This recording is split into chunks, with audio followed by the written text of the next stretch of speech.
जय माता की। आप देख रहे हैं law and the spiritual secret. साधारण नौकरी से धनी व्यापारी बनने तक का एक गायत्री साधक के सफर को मैं आज आपको बताऊंगा, उस सफर पे ले चलूंगा, उसके जीवन का अनुभव मैं आज आपको बताने वाला हूं। देखिए, हम सभी जानते हैं कि माँ गायत्री की साधना और पूजा के बाद जो कृपा प्राप्त होती है, उसके बाद कई अनुभव भी हमें मिलते हैं।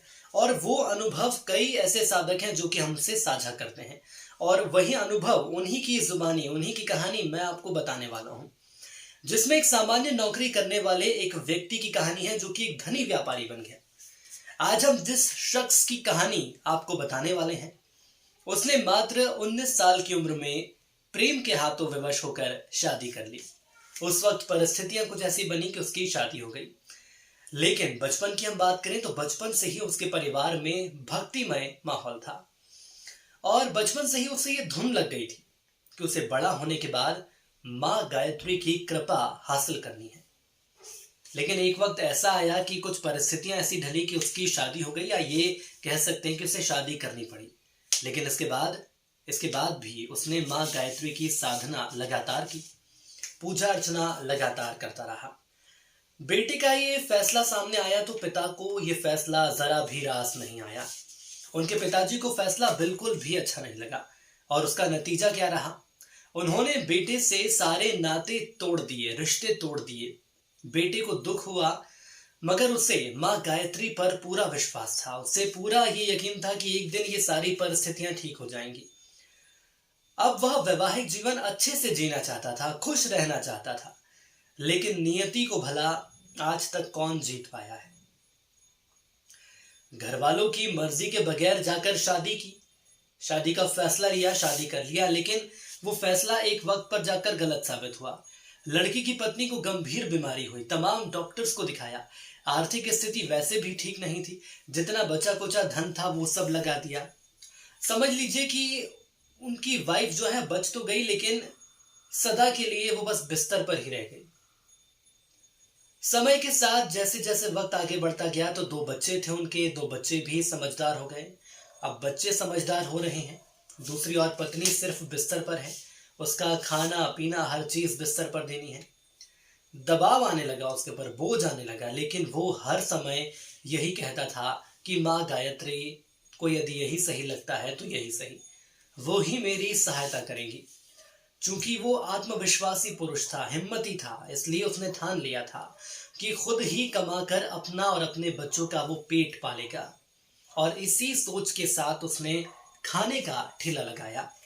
देखिए, जब स्थितियां इतनी ज्यादा खराब हो जाती हैं तो इंसान के सामने कुछ बचता नहीं है, तो उसने खाने का ठेला लगाया।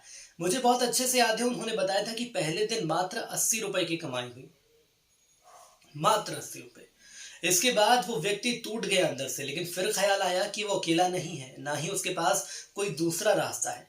ये सोचा उसने माँ गायत्री का नाम लिया और फिर से काम करना शुरू कर दिया। देखते ही देखते मेहनत लगातार करता गया, लेकिन मेहनत रंग लाई। देखते ही देखते कमाई 25,000 तक होने लगी। समय बीतता चला गया और सब कुछ ठीक हो गया। धीरे धीरे परिस्थितियां ठीक होने लगी थी, बच्चे बड़े हो गए। एक बेटी थी, बेटी की शादी उसने कर दी। लेकिन कहते हैं ना कि भगवान भी अपने भक्त की ही परीक्षा लेता है, और परीक्षा वो समय समय पर लेता है। आपको समय समय पर परीक्षा देनी है। लेकिन दुख अभी बाकी थे। एक कार दुर्घटना में उस पुरुष के बेटी और दामाद दोनों की मृत्यु हो गई।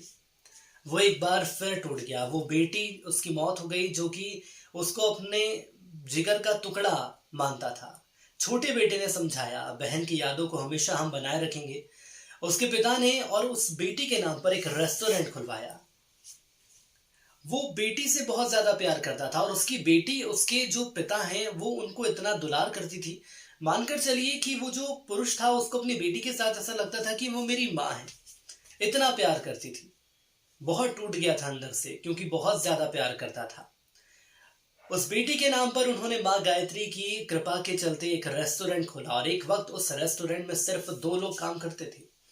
लेकिन आज के दौर की बात करें तो उस रेस्टोरेंट में 1000 से भी ज्यादा लोग काम कर रहे हैं। उस रेस्टोरेंट के 12 से 13 आउटलेट्स खुल चुके हैं। आउटलेट्स का मतलब यह है कि उसने अपनी फ्रेंचाइजी दूसरे लोगों को दे दी है। उसी रेस्टोरेंट के नाम के और सारे रेस्टोरेंट दूसरे शहरों में खुलने लगे हैं। और ऐसे पुरुष ने अपने आप को दुनिया के सामने रखा और उसका ये कहना है कि परिस्थिति कोई भी आए, कभी भी आए, घबराने की जरूरत नहीं है। माँ गायत्री पर अपना विश्वास डगमगाने मत देना, क्योंकि जिस माँ गायत्री को आपने बचपन से देखा है, बचपन से जाना है, क्योंकि उनका जो माहौल था घर का वो बेहद भक्तिमय माहौल था। आप ये सोचिए कि उस पुरुष ने दूसरी महिला से शादी की थी, दूसरे धर्म की महिला से शादी की थी, तो उसके पिता को इतना नागवार गुजरा कि उन्होंने सारे रिश्ते नाते तोड़ लिए। सनातन धर्म की अहमियत देखिए कि आखिर इस धर्म की अहमियत कितनी है। तो जो ये चीज घटी है उसके बाद उसको खुद लगा कि कहीं मुझसे गलती हुई है, क्योंकि माता पिता का दिल दुखा के कोई भी ऐसा काम आप ना करें जिसके जिसके चलते आपको लगे कि मेरा आने वाला वक्त ठीक हो जाएगा, क्योंकि ये कुछ बातें होती हैं सिर्फ स्वार्थ की बातें होती हैं। आपको ऐसा लगता है मैं ये कदम उठा लूंगा उसके बाद मेरा तो भला हो जाएगा, लेकिन आपके माता पिता का क्या होगा, कभी ये सोचा है आपने? तो ये सोचिए, ये समझिए। मैं नौजवानों से ये गुजारिश करना चाहूंगा, क्योंकि आज के दौर के नौजवान बहुत समझदार हैं, अपना भला अपना बुरा सब जानते हैं, लेकिन अपने आप को थोड़ा आप धार्मिक दृष्टिकोण से भी देखें। कम से कम अपने माता पिता के बारे में सोचिए कि आखिर उनके आपसे कितने ज्यादा सपने हैं, वो सारे सपने आखिर कैसे पूरे होंगे। यदि माँ बाप ने आपको पाल पोस कर बड़ा करा है, तो जब वो बुजुर्ग हो जाए तो उस वक्त उन्हें किसकी सबसे ज्यादा जरूरत है? उन्हें उस वक्त आपकी सबसे ज्यादा जरूरत है। यदि आप शादी विवाह माँ पिता की मर्जी के बगैर भी कर लेते हैं तो भी कोई बात नहीं, क्योंकि ऐसा होता है, लेकिन कम से कम उसके बाद ऐसी कोशिश करिए कि वो सारा मेल मिलाप, वो सारा प्यार रिश्ता बरकरार रहे। ये बहुत जरूरी होता है, क्योंकि माँ बाप को दुख देने के बाद ऐसा कोई भी प्राणी नहीं है जो कि खुश रहता है। इसलिए कोशिश ये रखिए कि यदि आप माँ गायत्री की साधना कर रहे हैं, माँ गायत्री की पूजा पाठ कर रहे हैं, तो अपने दिमाग में और उनसे प्रार्थना करिए कि हे माँ गायत्री, मुझे इतनी सद्बुद्धि देना कि मैं कभी भी गलत रास्ते पर ना जाऊं। क्योंकि माँ गायत्री की आप साधना कर रहे हैं तो ये तो जाहिर सी बात है कि कभी भी ऐसी दुर्बुद्धि आपके अंदर नहीं आएगी, दुर्गुण आपके अंदर नहीं आएगा, ऐसी कोई भी प्रवृत्ति आपके अंदर नहीं आएगी कि आप कोई ऐसा कदम उठाने पर मजबूर हो जाएं। लेकिन कई बार समय काल और परिस्थितियां ऐसी बन जाती हैं कि इंसान उस पर काबू नहीं पा सकता है।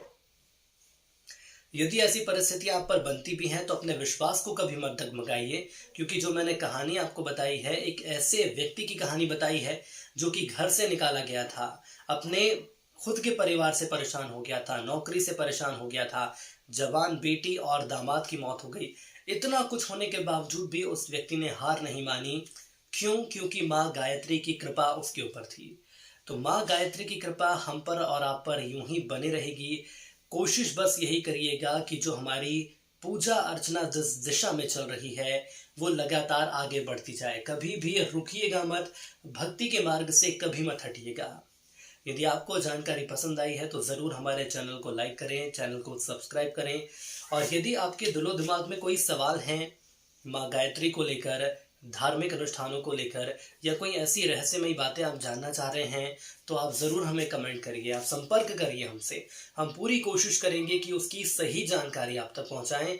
और माँ गायत्री की महिमा अपार है, तमाम ऐसे वीडियोस हमने बनाए हैं, आप देखिए, आपको खुद जानकारी मिलेगी कि कितनी सूक्ष्म से सूक्ष्म बातें होती हैं जिसकी हमें जानकारी नहीं होती है, और वो हमें जानना बेहद ज़रूरी होता है।